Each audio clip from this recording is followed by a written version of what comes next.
नमस्कार दोस्तों, इस वक्त की बड़ी खबर आ रही है बहुजन समाज पार्टी से जुड़ी है। 2024 लोकसभा चुनाव को लेकर के बहन मायावती ने गठबंधन का कर दिया है ऐलान। जिस खबर को लेकर के आप सभी को था इंतजार कि बहन मायावती का गठबंधन का खुलासा कब होगा, तीसरे मोर्चे को लेकर के इस वक्त की बड़ी खबर आ रही है। बहन मायावती से जुड़ी हुई बहन मायावती ने जिस तरीके से गठबंधन का ऐलान कर दिया है, यानी कि इंडिया गठबंधन और भारतीय जनता पार्टी की एनडीए की मुश्किलें बढ़नी तय हो चुकी है 2024 लोकसभा चुनाव को लेकर के। हम आपको बता दें कि बीएसपी और बीआरएस का अलायंस जो है वो हो चुका है। इसकी बड़ी खबर आ रही है इस वक्त की मायावती ने जिस तरीके से हाथ मिलाया केसीआर से, केसीआर के साथ गठबंधन की जो अटकलें अभी तक लगाई जा रही है तो वो धरातल पर अब उतर चुके हैं। 2024 लोकसभा चुनाव को लेकर के मोदी को चुनौती देने के लिए, राहुल गांधी को चुनौती देने के लिए तीसरे मोर्चे का विकल्प अब खुल चुका है। बसपा और बीआरएस मिलकर लड़ेंगे संसदीय चुनाव। जी हाँ, बड़ी खबर है इस वक्त की भारत की राजनीति को लेकर के, 2024 चुनाव को लेकर के जिस तरीके से लगातार सरगर्मियां तेज थी उसमें बीच में बहन मायावती की बड़ी खबर आ रही है बीआरएस के साथ गठबंधन को लेकर के। तो चलिए खबरों को विस्तार से शुरू करने से पहले चैनल को लाइक और सब्सक्राइब जरूर करता है कि हर बड़ी खबर आप तक मिलती रहे बहन मायावती से जुड़ी हुई। चलिए शुरू करते हैं लोकसभा चुनाव में। उत्तर प्रदेश में जहां एक तरफ गठबंधन को लेकर के लगातार चर्चाएं जारी है कि गठबंधन में मायावती का जो प्रमुख रोल है वो क्या होगा उसको लेकर के, जहां लोकसभा चुनाव में उत्तर प्रदेश में भाजपा और कांग्रेस से, समाजवादी पार्टी सपा से समान दूरी बना करके चंद्रशेखर रावण की अगर हम बात करते हैं तो जिस तरीके से इन तमाम दलों को लेकर के बड़ी चर्चाएं शुरू हो चुकी थी।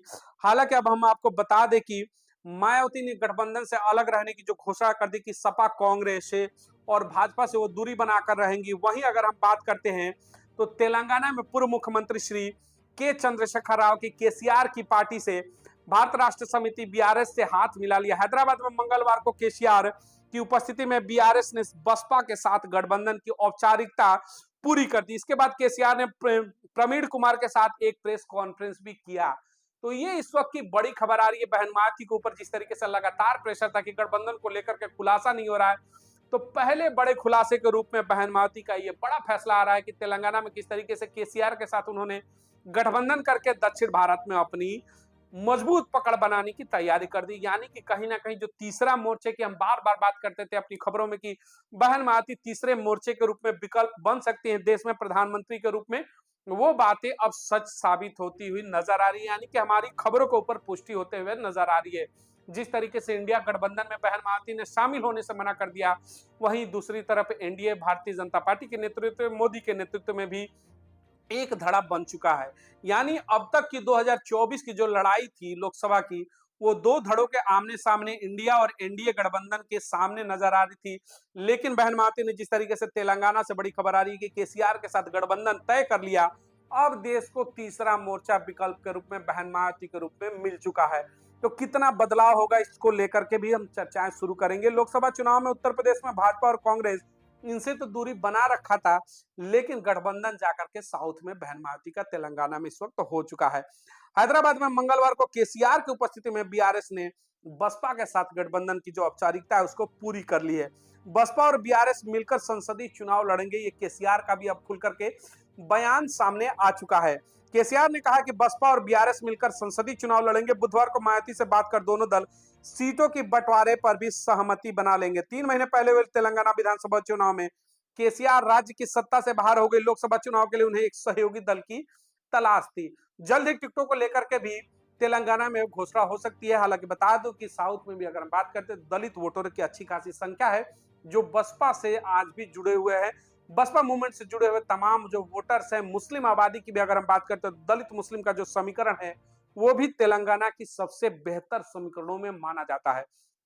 केसीआर जिस तरीके से वहां के राज्य में बेहतर पकड़ के साथ अपनी राजनीति करते हैं, हालिया चुनाव में जिस तरीके से विधानसभा में वो सत्ता से बाहर हो चुके हैं, लेकिन अगर केसीआर और बहन मायावती का जो गठबंधन के अनाउंसमेंट हो गया, सीटों की भी जल्द घोषणा हो जाएगी, उसको भी लेकर के हम तमाम खबरें आपके बीच में आते रहेंगे। किन सीटों पर केसीआर के प्रत्याशी उतरेंगे, किन सीटों पर बसपा अपने प्रत्याशियों को उतारेगी, उसको भी लेकर के लगातार आपके बीच में बने रहेंगे। लेकिन यही बड़ी खबर है कि जिस तरीके से तेलंगाना में केसीआर के साथ बहन मायावती का गठबंधन तय हो चुका है, कहीं ना कहीं जो मुस्लिम दलित समीकरण है वो भी तेलंगाना के अंदर एक बड़ा फैक्टर के रूप में काम करेगा। और जो इंडिया गठबंधन वहां पर अपने प्रत्याशी उतारेगी, कहीं ना कहीं इंडिया गठबंधन की अब मुश्किलें बढ़ना लगभग तय हो चुका है। वहीं भारतीय जनता पार्टी की भी मुश्किलें बढ़नी तय हो चुकी है। मायावती तीसरे फ्रंट के रूप में देश के सामने खुल करके आ रही हैं। तो अगर मायावती तीसरे मोर्चे के रूप में देश के सामने अगर विकल्प बनती हैं, तो भारतीय जनता पार्टी की भी मुश्किलें बढ़नी तय हो जाएंगी। जिस तरीके से लगातार प्रधानमंत्री नरेंद्र मोदी 400 पार का नारा देते हुए नजर आ रहे हैं, उस नारे के ऊपर अगर तीसरा मोर्चा बनता है तो 3 धड़े में वोट बैंक जिस तरीके से बटेंगे। और बहन मायावती आपको बता दें जिस समाज से आती है, उस समाज का वोट बैंक आज भी देश के अंदर बताया जाता है कि लगभग 30 से 32% वोटरों है। दलित समाज की उस पर एक अच्छी खासी पकड़ जो है, चारों राज्य मतलब चारों अगर मैं बात करूं north east west south north की, उसमें बहन मायावती की अच्छी पकड़ दलित समाज के ऊपर बताई जा रही है। उसी तरीके से केसीआर के गठबंधन के बाद अब अटकलें तेज हैं कि 10 मार्च के बाद कभी भी ओवैसी की भी वापसी हो सकती है, स्वामी प्रसाद मौर्य की वापसी हो सकती है। तो तमाम ऐसे बड़े चेहरे हैं जो बहन मायावती के साथ तीसरे मोर्चे में खुल करके साथ आने को तैयार हैं। ये तीसरा मोर्चा जो है इंडिया गठबंधन से भी कहीं ज्यादा मजबूत नजर आते हुए दिख रहा है। इस समय दलित मुस्लिम ओबीसी का जो समीकरण है, पिछड़ों का समीकरण है, तीसरे मोर्चे के रूप में बहन मायावती के नेतृत्व में भारतीय जनता पार्टी को इंडिया गठबंधन से कहीं ज्यादा इस बार मजबूती के साथ चुनौती देते हुए नजर आएगा। और यदि यह गठबंधन तीसरा मोर्चा चुनौती देते हुए नजर आएगा तो मुस्लिम समाज का एक बड़ा धड़ा जो है इंडिया गठबंधन को छोड़ करके, सपा कांग्रेस को छोड़ करके, 28 दलों का जो गठबंधन है इंडिया गठबंधन को छोड़कर बहन मायावती के तीसरे मोर्चे के साथ अगर खुल करके साथ आ जाता है तो दलित मुस्लिम और पिछड़ों का जो समीकरण है वो बहन मायावती को कहीं ना कहीं केंद्र की सत्ता में पहुंचाने का काम करेगा। पहली बार देश के समाज में दलित समाज की एक बेटी को भी मौका मिलेगा प्रधानमंत्री के रूप में बैठने का।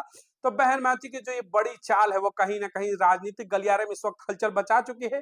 तेलंगाना के गठबंधन को लेकर के अब यूपी में भी बड़ी हलचल तेज हो चुकी है कि क्या तेलंगाना के बाद हैदराबाद से उठ करके अकबरुद्दीन ओवैसी भी क्या मायावती के साथ आने वाले। वहीं स्वामी प्रसाद मौर्य का जिस तरीके से मायावती को लेकर के बयान आया, उन्होंने मजबूत नेता बताया बहन मायावती को। उन्होंने कहा कि बसपा प्रमुख को भी प्रधानमंत्री का मौका मिलना चाहिए।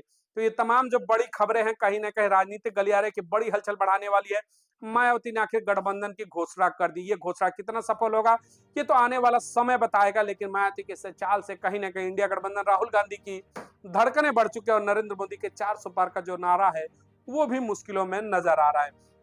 तो तेलंगाना से जुड़ी हुई तमाम सीटों का सर्वे लेकर बहुत जल्द आपके बीच में आएगा। किन सीटों पर तेलंगाना में केसीआर की पार्टी का चुनाव लड़ेगी और किन सीटों पर बसपा का प्रत्याशी उतरेगा, जल्द ही उन तमाम समीकरण के साथ आपके साथ मौजूद होंगे। बहुत बहुत जैसा कि इसमें कंडीशंस रखी गई हैं, इसको लागू करने से पहले जो शर्तें रखी गई हैं, और यदि ऐसा नहीं है, ये कहते हैं ऐसा नहीं है, और यदि ऐसा नहीं है तो फिर हमारी पार्टी सरकार से ये भी अनुरोध करती है कि सरकार इस विधेयक में से या तो इन दोनों प्रावधानों को निकाले